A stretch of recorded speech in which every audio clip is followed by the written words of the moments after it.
Les aventures de Tom Bombadil par J.R.R. Tolkien. Chapitre 1. Le vieux Tom Bombadil était un joyeux drill, portant chemise bleu vif et bottes jaunes, ceinture verte, culotte de peau, et plume de cygne à son grand chapeau.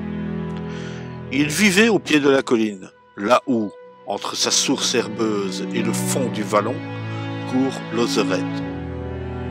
L'été, le vieux Tom allait par les prairies, cueillant des boutons d'or, courant après des ombres, chatouillant les bourdons qui butinent parmi les fleurs, paraissant au bord de l'eau des heures et des heures. Sa barbe alors trempait au fil de l'onde, et Frédor, la fille de Dame Rivière, montait des bas-fonds la lui tirer. Dessous les nénuphars, Tom plongeait. Il pataugeait, il barbotait, il bouillonnait. « Hé, Tom Bombadil, où vas-tu donc de ce pas ?» lui disait le joli Frédor, en soufflant des bulles. « Ainsi, tu es frais, là le vin, et le brun campagnol. Les limandins, tu as peur, sans compter que tu mouilles la plume de ton chapeau. »« Lâche donc ça, et jolie donzelle, répliquait Tom Bombadil. Je ne tiens pas à me noyer. Redescends, retourne te coucher là où l'eau est plus sombre, plus bas que les roseaux, petite dame de l'eau. » Frédor plongeait au plus profond. Elle retournait chez sa mère, mais Tom n'avait garde de la suivre. Sur des jonchets de saule, il s'asseyait au soleil, séchant ses bottes jaunes et sa plume crottée.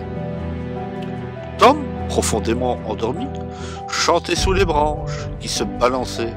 Alors, Monsieur Saule, réveillé par sa chanson, dans un craquement l'attrapait. Cric! Il prenait au piège Tom Bombadil. Il le serrait, le pressait et l'enfermait. Manteau, plume et chapeau.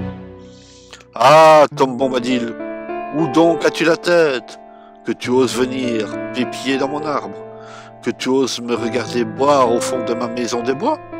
Me chatouiller avec ta plume? Et me mouiller le visage comme une fine petite pluie?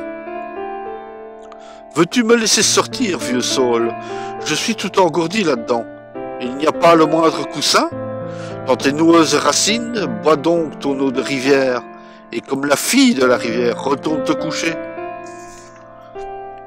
Monsieur Saule le relâcha quand il l'entendit parler, et marmonnait et criaillait et dans l'arbre chuchotait, enfermé dans sa maison des bois.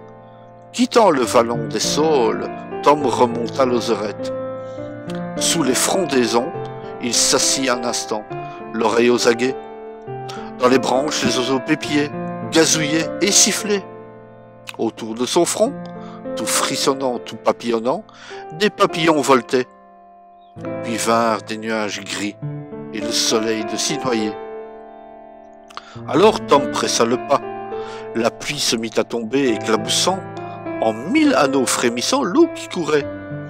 Un grand vent souffla, les feuilles agitées laissèrent tomber des gouttes froides. Vieux Tom sauta dans un trou s'abriter. Du trou sortit Maître Blaireau, le front neigeux, et 2 yeux noirs qui clignotaient, avec sa femme et ses nombreux enfants. Ils creusaient la colline. Ensemble, ils attrapèrent Tom par le manteau. Ils le poussèrent dedans la terre. Au fond de leur tunnel, le traînèrent.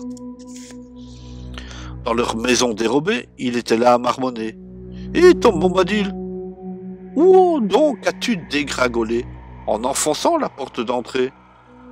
Le petit pleuve des blaireaux t'a attrapé. Tu ne découvriras jamais comment ici nous t'avons porté. Maintenant, maître blaireau, m'entends-tu parler? Montre-moi la sortie sur le champ, je dois m'en aller. Montre-moi le chemin à la porte des derrière, celle qui se cache sous les églantiers.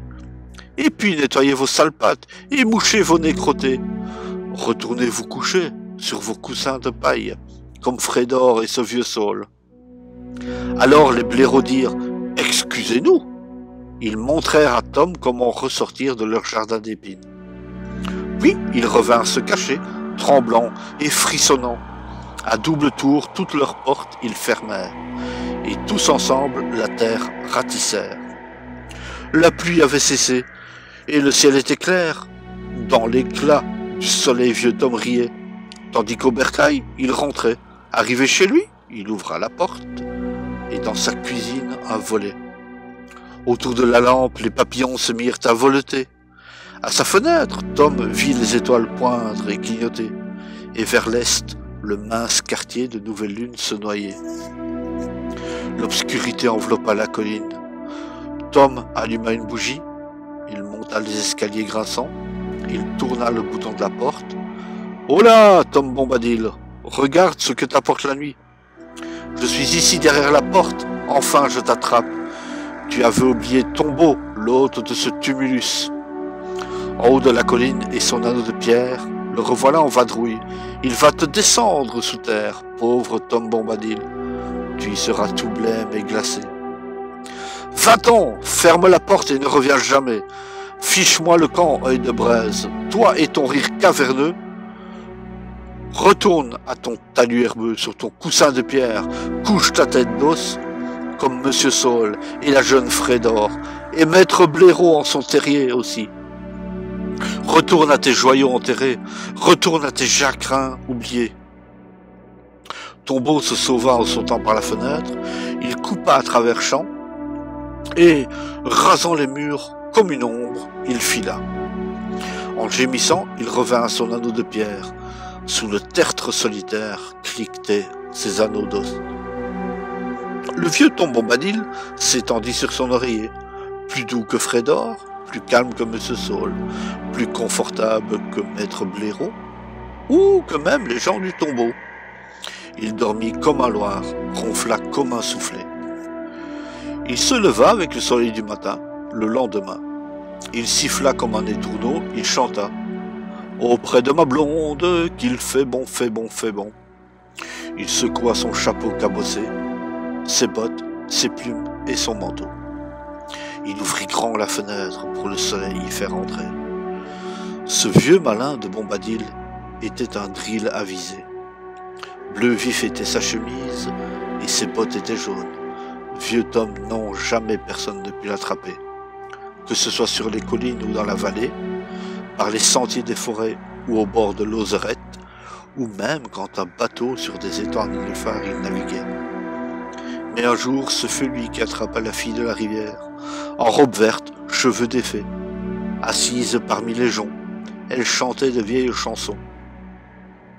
Il l'attrapa, la serra fort, les campagnols détalèrent, les oiseaux sifflèrent et les hérons crièrent, et son cœur se mit à frémir. « Mais c'est bien là ma jolie fiancée. Tu dois venir avec moi, la table est servie. Crème aux œufs, miel, beurre et pain blanc. Des roses à la fenêtre, un clin d'œil au volet. Tu viendras à la colline. Que t'importe ta mère? Elle gît au fond de son trou plein d'algues.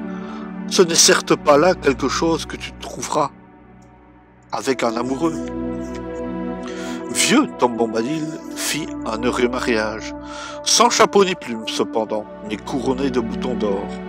Et la mariée était toute vêtue de verre d'argent, des myosotis et du muguet pour diadème. Comme un étourneau, Tom chanta, comme une abeille il butina. D'un joyeux violon, il joua, et sa frêle femme rivière à la taille, il serra.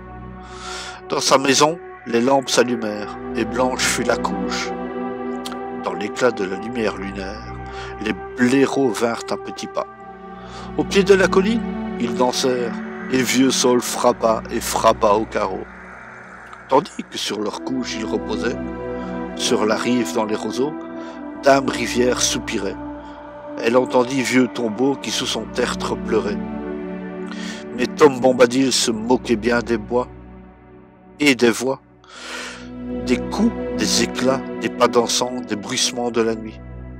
Jusqu'à l'aube, il dormit. Puis, comme un étourneau, il chanta. Auprès de ma blonde, qu'il fait bon, fait bon, fait bon.